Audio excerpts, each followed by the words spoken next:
Hello, today I'm making pot roast heart. So I'll just go through what ingredients I'm putting in, and this is just really what I got in the fridge and around. Try not to use anything too strong as it will mask the flavour of the heart, which is quite bland. Right, so I had some mushrooms on hand, so I'll put those in, some carrots just for colour, and what else have we got here? Oh, just from the garden I've chopped up some parsley and some sage, and I put in a couple of bay leaves as well, so that's that side. Now also for the base I'm using tomato juice, and that's just literally juice from a tin of tomatoes. It's thick juice, and just bung in a couple of small tomatoes as well.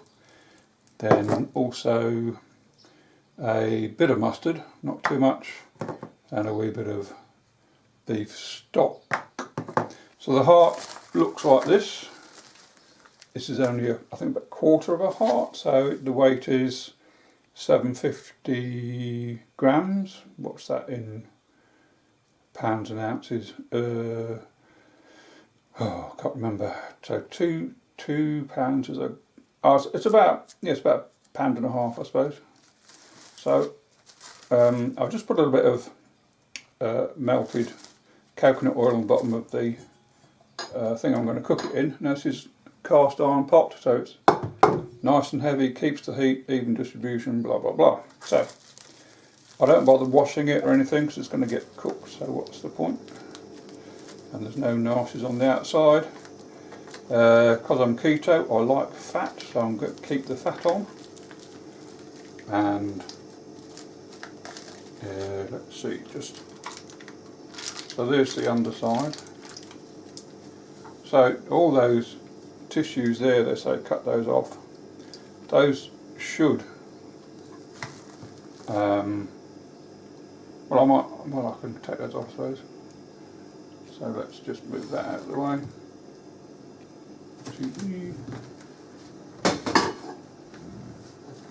So these are the, is it tendons, what I call them?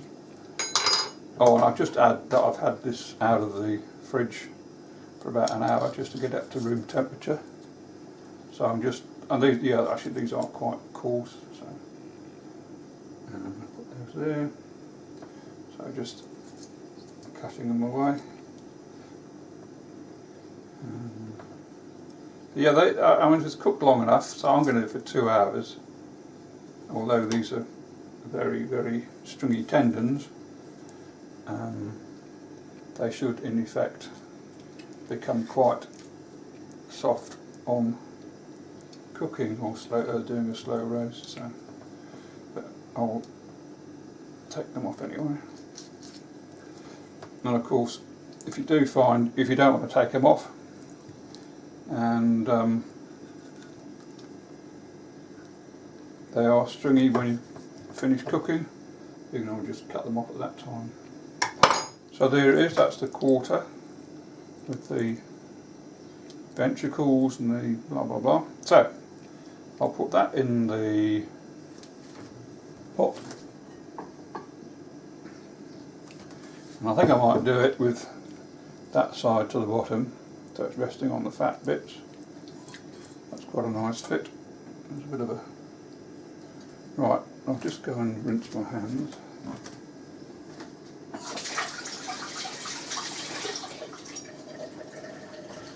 So then it's just a matter of chucking in the bits and pieces you want to put in with it. So I've got a few mushrooms, a couple of mushrooms I've cut up. I'll put in the herbs, as they say. So there goes the parsley and the bay leaves and a bit of carrot for colour. So I'm only using a bit of carrot because it's quite carby and not really on the keto list. Now the amount of mustard I put in, and I'll put this on, pre-mix this in my tomato juice.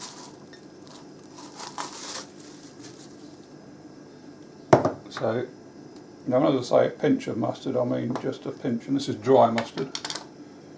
Is it English mustard? Coleman's? I don't know whether it's worldwide or just European wide. But so literally,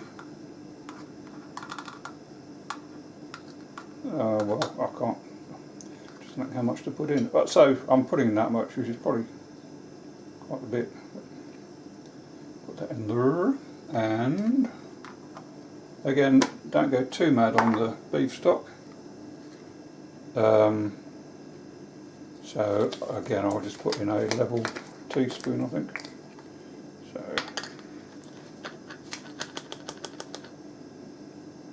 there you go.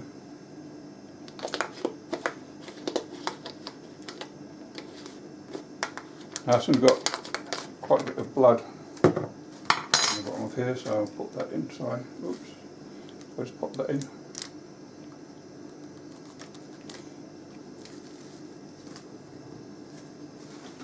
And also I'll put in a tomato, which is again from canned tomato. There we go, chop that up a bit. I'm not going too mad on the things to add to it, so I think it might overpower the taste of the meat rather than adding to the taste. Now, because I want to, it's being cooked within water, or being steamed, or whatever you want to say,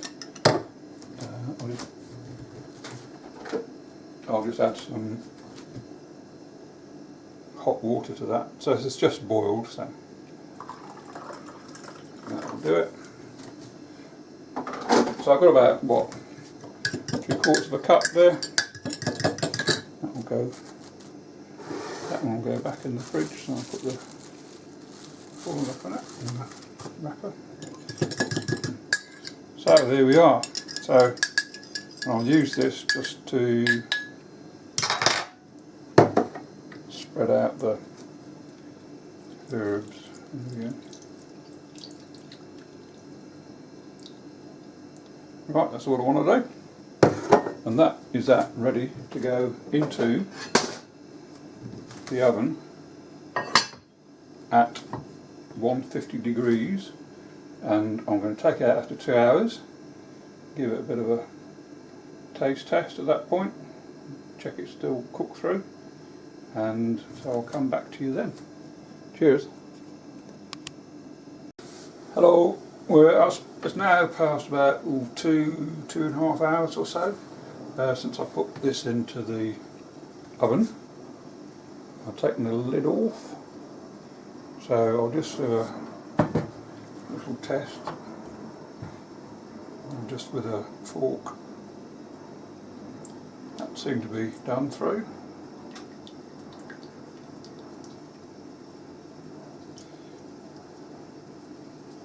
So I'll take it out, put it onto a dish to rest, and then I'll leave that there for about 5-10 minutes to allow for it to settle.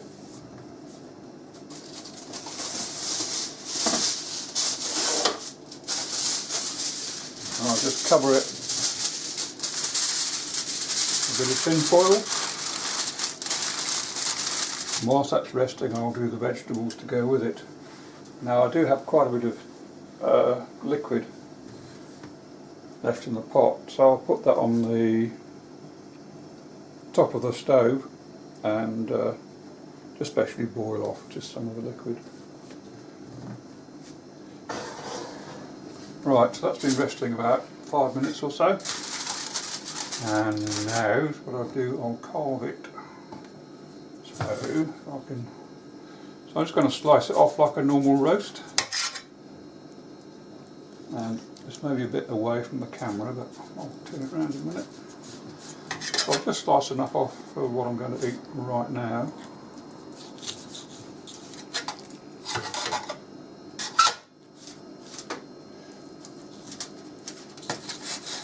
Now it's a bit brown at the top here because I actually took the top off when it was in the oven to try and get rid of some of the extra juices. So I might just take that top bit. Right, being browned.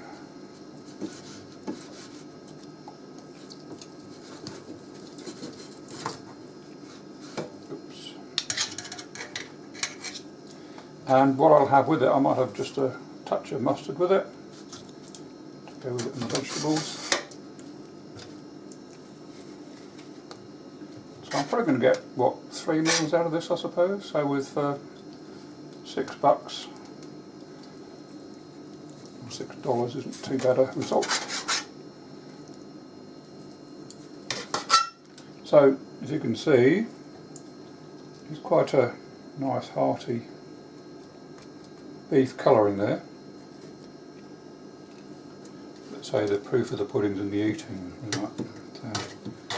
Although this isn't pudding, of course. Now, there we go. Right. Will that do me? Here's my 150 grams or so of protein. Right. Let's say yes. And then I'll decided to have it with some, I think, cauliflower and cabbage. No, cauliflower and spinach.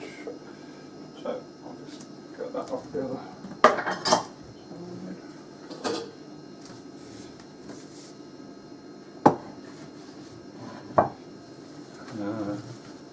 Put my slices on there.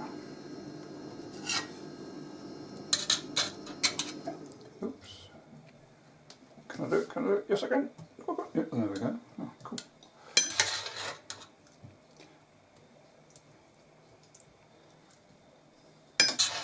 Right, there we go. And, of course, there's the other stuff I was cooking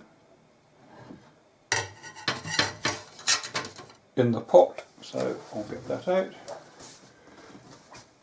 And maybe I'll just use I think it's called a runcible spoon, is it? To get the mushrooms out. Here we go. So this is just had a picture. Shift that way a bit.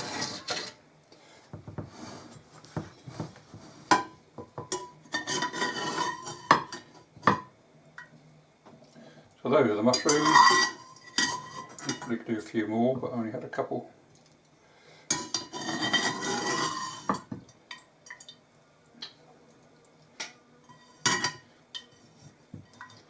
And there we go. Bon appetit, as they say.